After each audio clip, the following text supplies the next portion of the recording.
Konstruksyon ng bagong San Roque Chapel sa Barangay 5 Daet. Tuloy-tuloy pa rin. Pastoral Council umaapila ng tulong.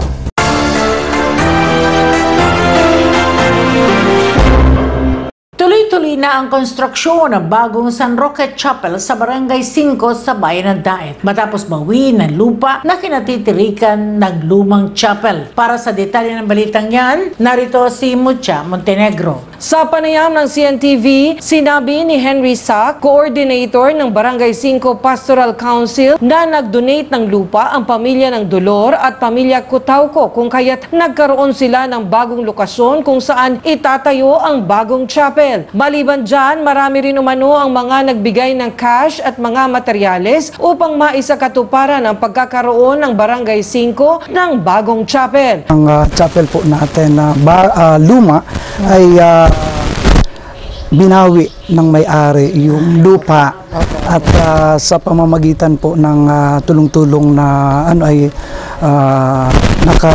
nag-donate po ng lupa. Ito po ay ang Cutauco family.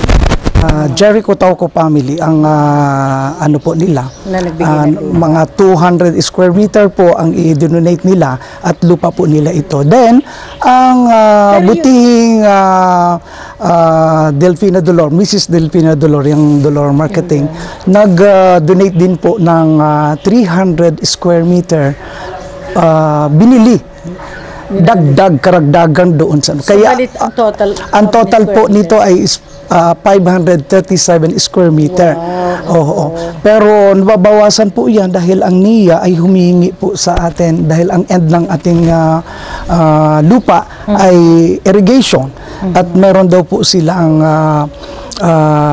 right of way.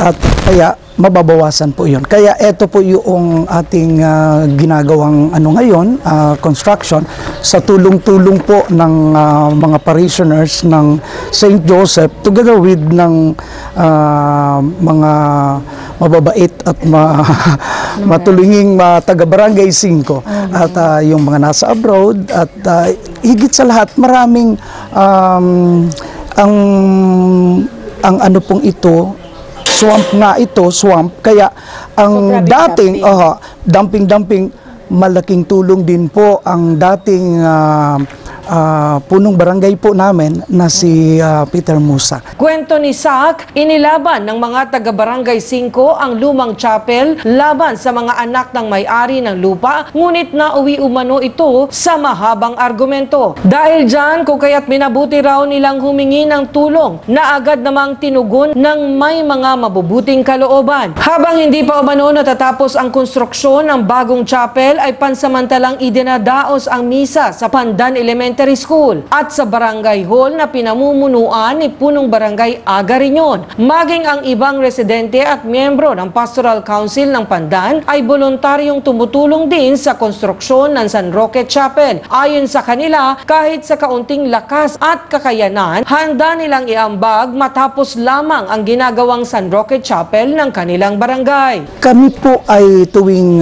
magmimisa ay nasa ano po kami sa nakikituloy po kami sa Pandan Elementary School. Ang si Poong San Roque po ay iniwanan po namin doon sa pangangalaga ng principal office sa principal po natin kay Ma'am Bugagaw ng Pandan at saka yung si Mama Mary yung Dolorosa at saka yung Cruz. Sa ngayon po dahil ginawa ang ng Pandan Elementary School ang kaning covered court, inilagak po namin pansamantala si San Roque sa Barangay Hall. Kaya nandun sa session hall mismo si San Roque. Kaya sa ngayon po, nandun po kay Kapitan Aga. At din po kami nag-held ng misa. Bagamat tapos na aniya ang disenyo ng itatayong chapel, ay marami pa namang kakailanganin. Partikular ang bubong na nagkakahalagang 80,000 piso. Ang color roof po ay 80 based po sa message po sa akin ni Engineer 80,000 bubong pa lang po yun. Wala pa yung Pero kisame. napaka-importante po ng bubong. Yes. Yung nag-work Ang color po ang pinag-ano po namin para hindi na po yung ordinaryong ano po, para matibay po. Kaya yan ang isang ano namin. Labis na ipinagpapasalamat ni SAC na maliban sa mga trabahador ay tumutulong na rin ang mga miyembro ng Pastoral Council ng Barangay 5 upang mapadali ang konstruksyon. Full support naman, lalo na ang Barangay Council sa pamumuno ni Agarinyon ay talagang full support po siya. Sinasabi nga ni namin ng iba na kailangan may separation of church and state, pero sa kanya hindi. Ako'y nagpapasalamat sa mga dating tumutulong po at tutulong pa sa mabubuting puso. Ang siguro ang ipapasalamat kong napakaraming pasasalamat ay ang butihing nanay-nanayan po namin ng chapel na ito, si Mrs. Delfina Dolor at ang kanyang pamilya. Gayon din ang Jericho Tauca and family na patuloy na nagsusuporta po sa amin. Nandiyan yung kanyang asawang napakaganda, si Remy Remedios Cotauco. At siyempre pa, yung mga dating po naming mga pastoral presidents na mga wala na yung iba. Nandyan ang si Ma'am Flora Abiliana, na ang pinalitan ko po na si Ate Cora Dames, at yung iba po ay wala na. Noon kamatay na. Pero siyempre pa ang aming dating barangay captain, si Peter Musa at ang kanyang council dati noon. At ngayon sa panahon ito ay si PB Agapito rin yun at ang kanyang napakasisipag na council. At ito din pong pastoral council ano po namin, napatuloy lang na sa suporta namin at masisipag po yan na magkakalap ng ano. Salamat sa mga nagbibigay sa amin mula sa abroad. May mga pindadala po sila sa mga kakapitbahay po namin dito, mga ano, yung mga nagsuporta po sa amin. Ang bawat pagpapagawa po ng parokya, ang parokya po ay kaakibat po namin, katulong po namin. Iyan po ang tradisyon sa pamumuno po ng aming parish priest, si Angelito de Torres. Mga former parish priest po namin, katulad ni Father Omar Oko, ni Father Neil Soreta, yan po ay patuloy na tumutulong po sa amin. Siyempre pa yung mga dating administrador po ng parokya, sina Father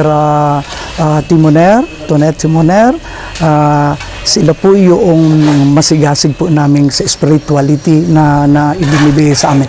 At mga parishioner po namin, faithful na laging mga devotees po ng ating ni San Roque. Sila po ay aking pinasasalamatan. Kasabay niyan, umapila si SAC sa mga kabarangay na patuloy na suportahan at tumulong upang mapabilis na matapos ang kanilang chapel. Kami po ay humihingi ng suporta, tulong para matapos po itong bahay ng Puong San Roque. Sana po, hinahangad po namin matapos ito bago ang piyesta ng Pandan. Sana po, kami po ay kumakatok sa inyong mga puso, sa lahat pong willing na may magandang kalooban na magbigay ng tulong sa amin. Maraming salamat po. Kahit ano po, magkano, bukal sa loob naman ninyo, maraming salamat po. Diyos mabalos po. Bahala na po ang Diyos sa inyo. Ako po ay nag-aapila po sa inyo, sa mabubuting puso ninyo, sa mga devotees po ni San Roque, ay kumakatok kami sa puso ninyo. Ito po, kung makikita nyo ay yung frame pa lang ng kapaligiran, ang ang natatapos po namin at pero ay wala pa po iyang bubong. Naghahanap po kami ng mga magdo-donate po ng color roof ng pang-kisame. Sabi ko nga, alay kisame para kay San Roque, alay patiles para kay San Roque, alay ng bell. Yung dati po naming bell is maliit lang, kaya naghahanap po kami, sabi ni Father Tok po ay Angelito de Torres, ay meron kami ng bago na bell. Ako po ay nag-aapila sa inyo, natulungan niyo po kami mapatapos po itong chapel ng San Roque. At kami ay patuloy namin kayong ipapanalangin rin para sa mga sa pamamagitan po ng aming patrong si San Roque. For your monetary donation, you can deposit at BDO Unibank Incorporated to for further credit to BDO Network Bank, Swift code BNORPHMM. Account name Angelito N. de Torres or Henry S. Sac with an account number 041-4400-44463 or through GCash at 0948-748-5228 Henry S. Sac.